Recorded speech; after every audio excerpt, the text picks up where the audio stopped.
In case you hadn't heard, MiniMax H3 open weights are out, and I'm going to walk you step by step on how you can run it on Wan2GP, either in the cloud or on your own local GPU. Wan2GP is like an easier to use ComfyUI. I'm going to be running it in RunPod on an A40. I will link to a separate video to get you going on RunPod if you don't know how, but let's jump in.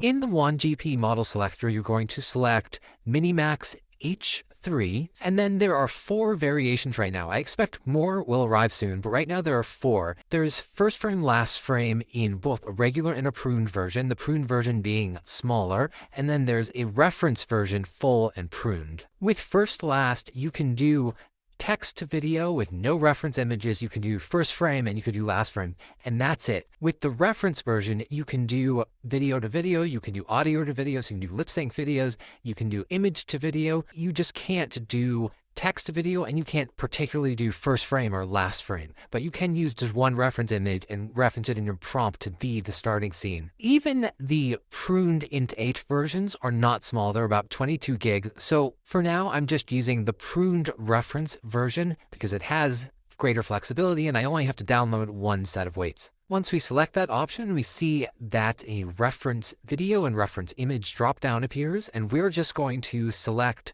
use reference images, and we're going to add a reference image here. This model likes elaborate prompts in a particular format, so I created a prompting skill so you can hand that work over to your AI agent of choice.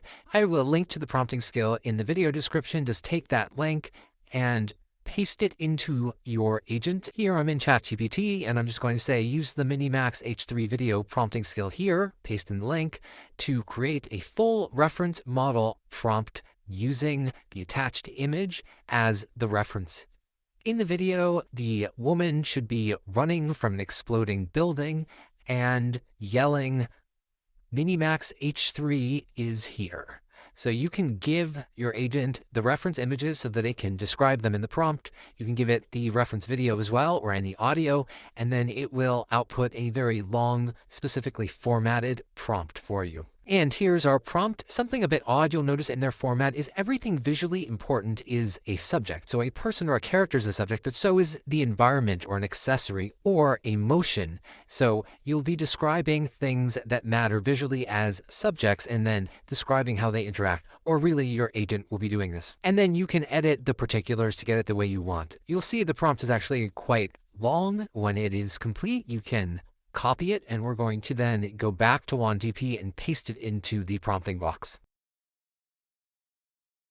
And then I'm going to generate this at 480p. The biggest downside of this model right now is it's slow, especially if you're used to LTX. This is much slower, so 480p gives you a bit of a speed up, but you're going to want to upscale it after. I actually liked the results from 540p, and it really only took a couple minutes longer. I'll show you both after. We're going to generate 5.2 seconds of video, the default, and we're going to leave the default to 20 steps.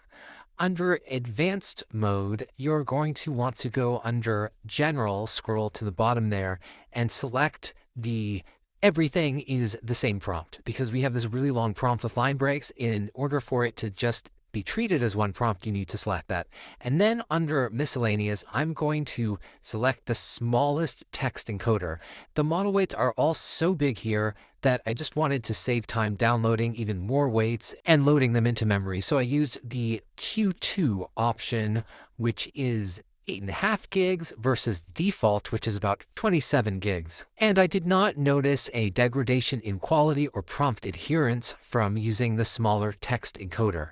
Then we can just hit generate to kick off the job. The first time you run a generation, it will have to download the model files, and there's a lot of files I've already generated on this machine, so you can see that there's already 42 gigs of data, including model weights and some outputs. So it's going to take longer to get those weights on your machine if you've never done it before. But then after that, it's much faster. So we see that the generation took around 12 minutes. And here is the 480p result.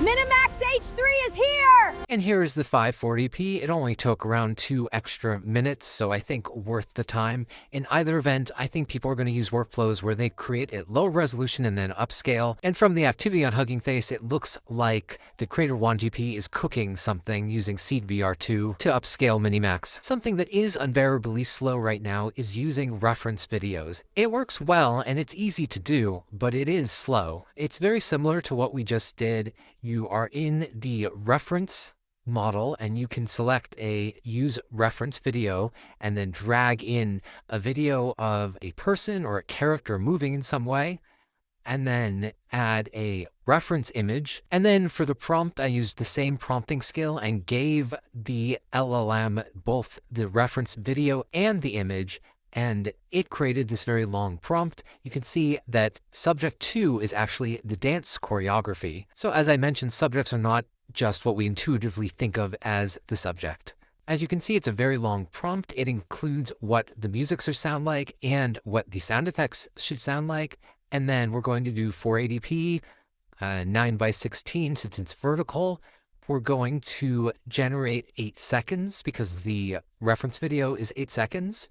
We're going to keep the 20 inference steps and then make sure all the lines are part of the same prompt. And then over in miscellaneous, we also want to make sure that we're still using the smallest text encoder, the Q2, and then can go ahead and hit generate. You don't have to create any pose maps. You don't have to do any masking. It's really easy. I didn't even bother to make the character stand in the same position as the dancer in the first frame, which helps with alignment usually. But it does take a long time. We see that it took over an hour and 17 minutes for this 8-second clip. You see in the beginning there that the model actually figured out how to get the woman in the correct position despite my laziness, and I think the results are really good even for 480p. I do wish it were faster, and I'm sure it will get there with improved inference, distilled versions, and speed LoRa's. I hope this was helpful. Thanks for watching.